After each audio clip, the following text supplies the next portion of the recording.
welcome. I'm Ms. Helseth and I'll be teaching your child in orchestra this year.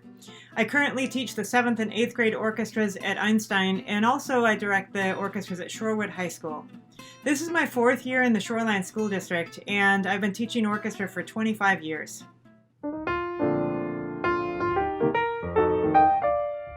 I know that last year was a real challenge for many music students, and I'm really glad that your child stuck with it. There's nothing like the joy of learning and playing music in a group setting, and our students missed out on that for a very long time. Now that we're back, it's clear that students didn't all have the same experience last year while they were learning at home, and that many aspects of learning to play an instrument were difficult in the remote setting. Understandably, we have a wider range of skill levels this year in our classes at all grades than a typical year. Everything from students just learning to play their instruments for the first time to some who have been taking lessons since kindergarten. Wherever your child is on this spectrum, they are a valued member of our orchestra community. For those that are more experienced, we are going to be working on their leadership skills, which will serve them in all aspects of their life. For the students that are just starting out, I applaud their courage and welcome them to the orchestra family. Things will be moving at a quick pace for them, and I encourage them to be patient with themselves as they learn and to set reasonable goals. With consistent home practice, they will progress very rapidly. After reporting attendance each day, we tune our instruments and then proceed to our warm-up activities. Our warm-ups are targeted towards specific skills, which include note reading, bow techniques, aural skills, and left-hand techniques such as finger patterns, shifting, and vibrato.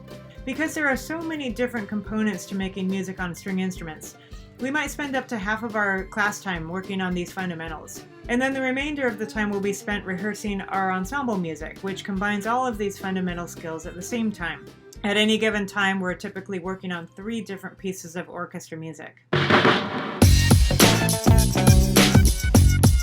In orchestra, students are graded primarily on their participation in class and performances. If a student misses 1 or 2 days, it's nothing to worry about, and there's no need to make up for occasional absences.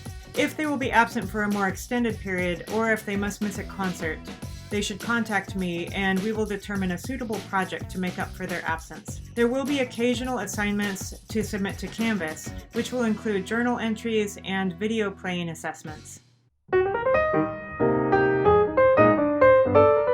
Many parents are wondering how they can support their student in their learning. The most important thing is to make sure that they have a properly set up instrument that is appropriate for their skill level.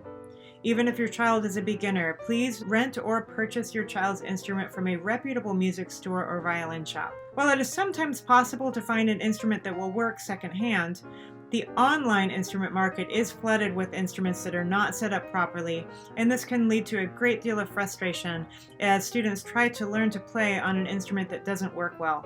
When it seems that your child is ready to upgrade to a step-up instrument, please contact me, and I will help you understand the process, which is one of the most exciting steps in a child's musical journey.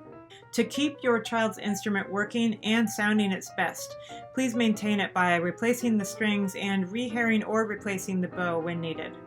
Of course, we do have some families that are unable to acquire an instrument of their own at this time, in which case we encourage them to rent a school instrument until they are. We are always looking to add to our supply of school instruments, so we welcome donations of gently used instruments as well as financial contributions to support the cost of maintaining and refurbishing the instruments in our fleet. It is also important that students maintain a consistent routine of home practice, even when they don't feel like doing it. Practicing is like exercise. The hardest part is getting yourself to start, and it's easier when you do it regularly. Try to find a time and space with minimal distractions where your child has some privacy while they practice. Students should be practicing scales and etudes to develop their skills, and their orchestra music to prepare for our rehearsals and concerts. Middle school is a period of rapid growth for most musicians, and a time when they develop the skills and habits that will enable them to learn more advanced music and perform more frequently in the future. I hope that your child will be inspired to continue in music through high school and beyond. Thank you for joining me for this presentation and for supporting your child's music education. If you have any questions, please don't hesitate to contact me by email, and I hope to see you at our next concert.